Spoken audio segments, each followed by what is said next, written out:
मौत से चंद मिनट पहले जिया खान के कमरे की बालकनी से एक गुलदस्ता गिरा था।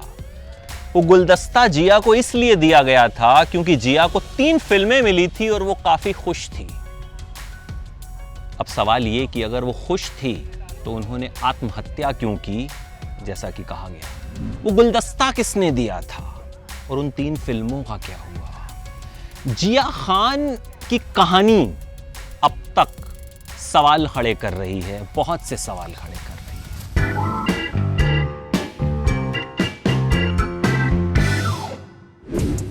देखिए, जिया खान की जो पैदाइश है वो न्यूयॉर्क में हुई। लंदन में उन्होंने पढ़ाई की। पिता बिजनेसमैन थे, माँ हाउसवाइफ थीं।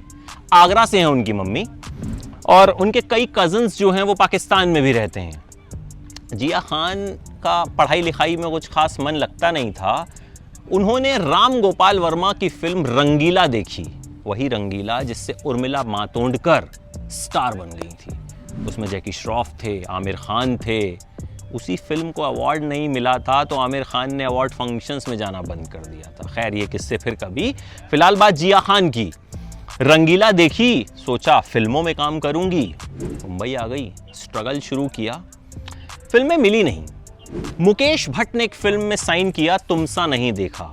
फिल्म की शूटिंग शुरू हो गई, लेकिन जिया को फिल्म से बाहर कर दिया गया। वजह बताई गई कि वो फिल्म की कहानी में सूट नहीं कर रही हैं। हालांकि बाद में वो फिल्म भी जो है फ्लॉप हो गई, लेकिन जिया खान को राम गोपाल वर्मा की ही फिल्म मिली, निशब्द।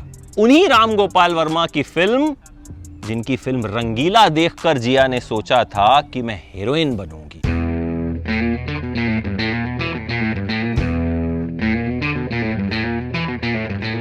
16 साल की जिया को अमिताभ बच्चन के साथ डेब्यू करने का मौका मिला। एक ऐसा डेब्यू जो किसी भी लड़की के लिए, किसी भी हीरोइन के लिए एक सपना हो सकता है। अमिताभ बच्चन के साथ जिया को रोमांस करना था। फिल्म में बोल्ड सीन्स थे, फिल्म खूब चर्चा में रही, लेकिन फिल्म से कुछ खास हो नहीं पाया। फिल्म फ्लॉप हो गई।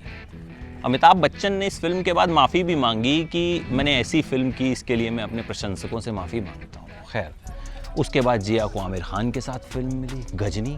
वैसे आमिर खान जिया के दूर के रिश्तेदार भी लगते हैं। गजनी जैसी फिल्म, आमिर खान जैसा हीरो, लेकिन जिया को फिर भी बहुत ज़्यादा कामयाबी नहीं मिली।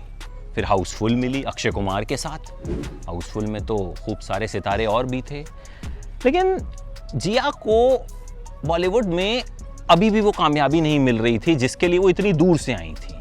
अमिताभ बच्चन, आमिर खान, अक्षय कुमार, फिल्म इंडस्ट्री के 3 बड़े स्टार, तीनों के साथ काम कर लिया, लेकिन आगे फिल्में नहीं मिल रही थी। ऐसे में जिया ने सोचा कि चलो साउथ का रुख किया जाए। जिया साउथ गई, वहाँ ऑडिशन लिया गया, लेकिन उन्हें मना कर दिया गया क्योंकि साउथ फिल्मों की हीरोइनें जो होती हैं वो थोड़ी सी बल्की होती हैं। जिया जो हैं वो बहुत पतली दुबली थी, तो उन्हें कहा गया कि आप थोड़ा वजन बढ़ाइए और फिर हमारे पास आइए, अगर हमारे पास कोई रोल होगा तो हम आपको ज़रूर देंगे।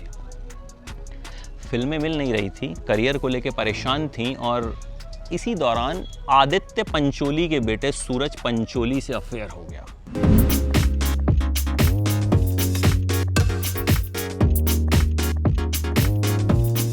कहा जाता है कि जिया करियर से ज़्यादा सूरज पर ध्यान देने लगी, सूरज के साथ ज़्यादा वक्त बिताने लगी, और कुछ महीने ये अफेयर चला, लेकिन उसके बाद कहते हैं कि दोनों के बीच लड़ाई झगड़े होने लगे, नोकझोंक होने लगी।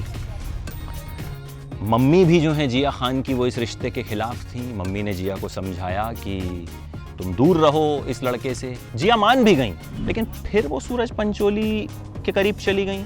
जिया ने अपना घर तक छोड़ दिया, सूरज पंचोली के साथ लिव इन रिलेशनशिप में रहने लगी, और फिर वो हुआ जिसकी उम्मीद किसी को नहीं थी। बॉलीवुड सन्न रह गया।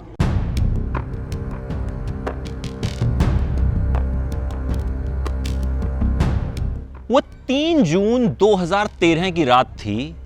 मुंबई के सागर संगीत अपार्टमेंट में जिया अपनी मां राबिया खान और दूसरी बहन कविता के साथ रहती थीं। कविता और उनकी मां जिया खान एक पार्टी के लिए गई हुई थीं। उस पार्टी में आदित्य पंचोली भी आए हुए थे, सूरज पंचोली के पिता। जिया खान की मां राबिया खान जब घर लौटी तो घर का दरवाजा नहीं खुला, दरवाजे को तोड़ा गया और अंदर जाकर जो दिखा वो राबिया खान ने कभी सोचा भी नहीं था। जिया खान पंखे से लटकी हुई थी, उन्हें अस्पताल ले जाया गया। वहाँ डॉक्टरों ने ये कह दिया कि जिया खान अब इस दुनिया में नहीं रही। जिया खान की मौत हो चुकी थी।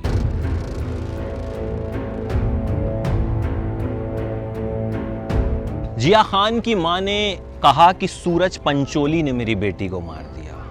पुलिस ने जांच शुरू की, क्राइम सीन को रिकंस्ट्रक्ट किया गया, कॉल डिटेल्स निकाले गए और पता चला कि उस रात 10:53 से लेके 11:22 करीब 29 मिनट तक जिया खान और सूरज पंचोली की बातचीत हुई थी।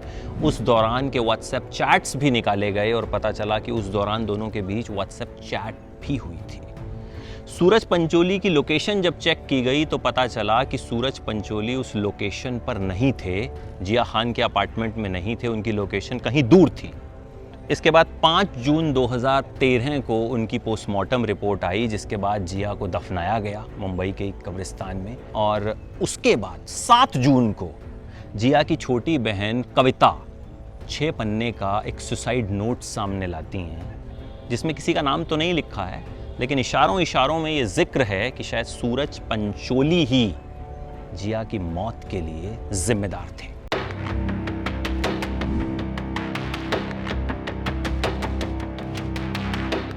उस सुसाइड नोट में लिखा था कि तुमने मेरा रेप किया, मैंने तुम्हारे लिए अबॉर्शन करवाया, बहुत से इल्ज़ाम जो हैं वो लगे हुए थे।